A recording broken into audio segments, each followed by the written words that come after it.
محمد صاحب برا کې د غره کې د اور څه حال دی؟ اور خو نو دغه دی چې دغه خو حالت کنټرول شو. دا یو لوی لرګی چې کوم دی ټیم اوس په لګیا دی دا اور کموي ادم صاحب او په دغه باندې د مرګري لګیا دی اسلام صاحب دغه هم دی اسد دین هم دی دا ګرځه دی لګیا دی په دغه باندې دا یو دی هغه دی ته حق چې غلا اور کوم دی هغه پکې مړ شو او خالد دغه یو ډار کې چې د ماښام دوی کوم په درې ځایه شول داسې اور به لاړ شي هغه ځای ته خاص موږ راغلي چې شو ته یې وروره دغه ځای ته وشته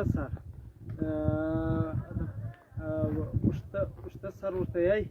وشته په سر کې دغه د ماښامنۍ اور چې کوم به معلومېدی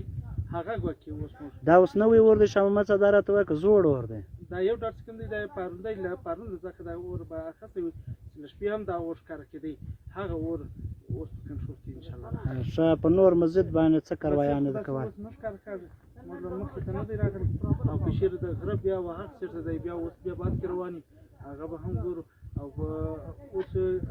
کوم دی تقریبا دغه اوس په کنټرول کې راغلی چې ملګري په داسې حالات کې دي که زموږ په دغه پوزیشن کې دي هغې ملګري په لاس باندې هم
صورت حال دی